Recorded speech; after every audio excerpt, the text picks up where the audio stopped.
French explorer and author Alexandra David-Neel led a remarkable life. As a scholar of Buddhism and Eastern religions, David-Neel traveled into the hidden kingdom of Tibet in 1924 and is believed to be the first Western woman ever to visit the holy city of Lhasa, the center of Tibetan Buddhism. It was one of several impressive journeys she made during her lifetime, some of which she chronicled in more than 24 books she authored in her later years.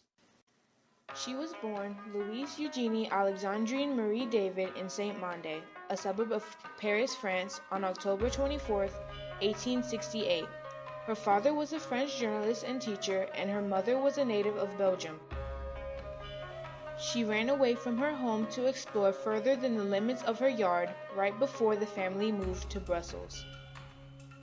By the age of 15, her taste in books had taken a new turn and also included the occult.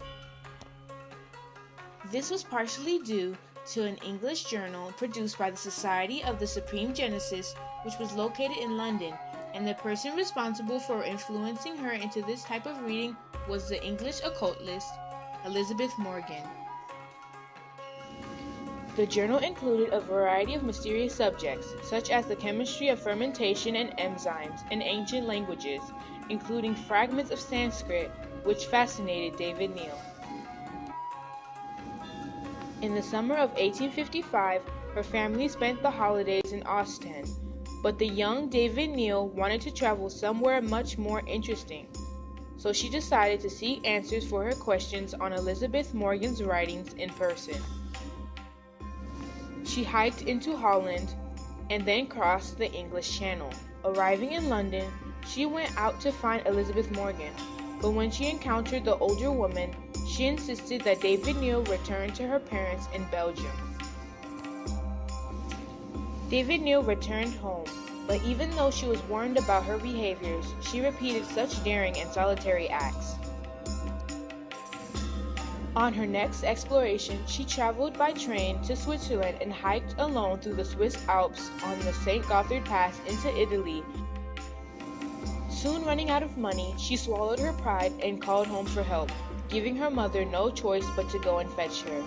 Soon after, David-Neel ran off once more, this time to Spain on a bicycle.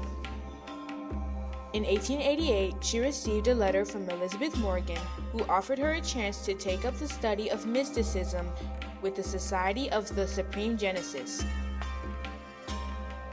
The society also offered cheap boarding, and David-Neel jumped at the opportunity, setting off for London. At the age of 17, David-Neel found herself among people with similar interests. She improved her English and studied mysterious subjects of her own choosing. In a well-equipped library, she could pick and choose among subjects such as metaphysics, physiology, astrology, and alchemy. While frequently visiting the Theosophical Society in London, David-Neel became with Annie Besant, who would later become the president of the Theosophical Society. During David-Neel's stay in London, Elizabeth Morgan introduced her to some members of the growing occult society. This is how she came to meet Madame Blavatsky, the co-founder of the Theosophical Society in New York in 1875. In 1889, Alexandra left London and decided that it was time to resume her studies of comparative religions in Paris. Then, David-Neel returned to Paris and enrolled at the Collège de France, studying Sanskrit and attending classes in the Oriental languages at the Sorbonne University. While in London, she often visited the British Museum and had become a regular visitor of the Museum Gourmet, which featured Far Eastern art and religious artifacts. One evening, David-Neel was greatly interested in translation of sacred texts in the library. All the while, she was filled with a desire to visit places like India so that she could gain first-hand experience of the wonders in the East, like a true explorer and adventurer. A dream becomes reality in 1891 when she was 23. Her English friend, Elizabeth Morgan, had suddenly died and left David-Neel a small inheritance. This inheritance was the magic key that would open the door to her yet unrealized wishes. The amount was enough to allow David-Neel to travel for more than a year through Ceylon and India. During her stay there, she studied Sanskrit with them, and then moved to the holy city of Benares. She was, however, forced to return home to Brussels when her money ran out.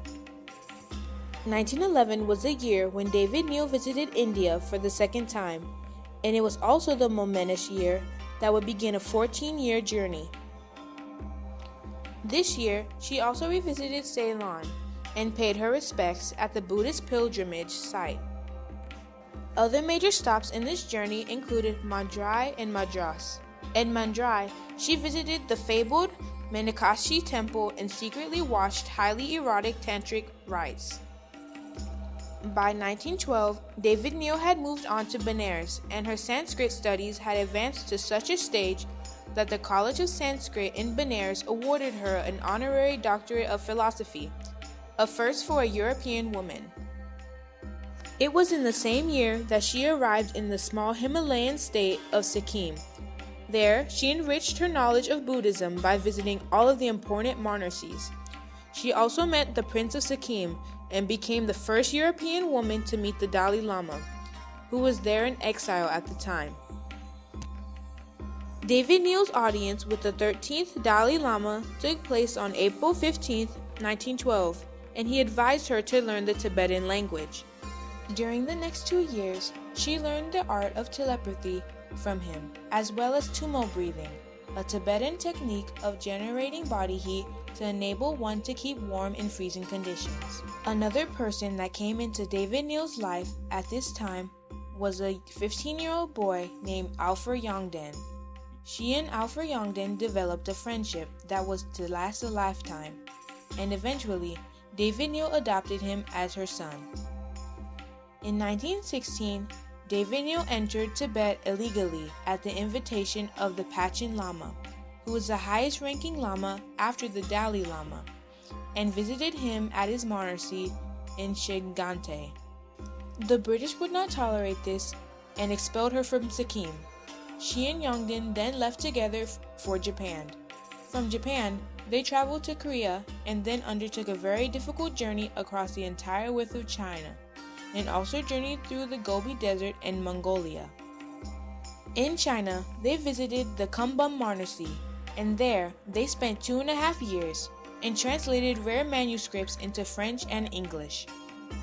In February 1921, David-Neel and Yongden made a preparation to penetrate deeper into Tibet and preferably reach the holy city of Lhasa.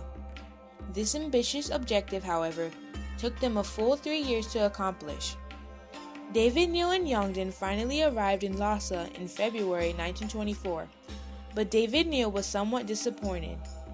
Her beggar's disguise didn't allow her to access educational opportunities available. Therefore, by April, she and Yongden left Lhasa. By 1925, the two of them returned to Paris, where they enjoyed huge popularity and success. David-Neel began lecturing and also began writing down her experience both in articles and books. The titles of her work written by David-Neel include Buddhism, Its Doctrines and Its Methods, and The Secret Oral Tradition in Tibetan Buddhist Sects. David-Neel was awarded the Gold Medal of the Geographical Society of France and named a Chevalier of the French Legion of Honor. By now, David-Neel was 78 years old. 9 years later, Yongden died at the age of 56.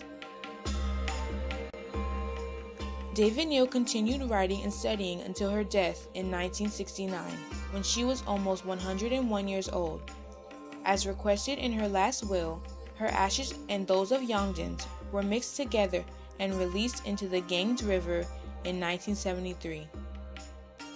Alexandra David-Neel's writings and works gave insight to the Buddhist religion, which opened the doors for a new coming of adults who were curious about the religious beliefs that differed from the ones taught in their upbringing.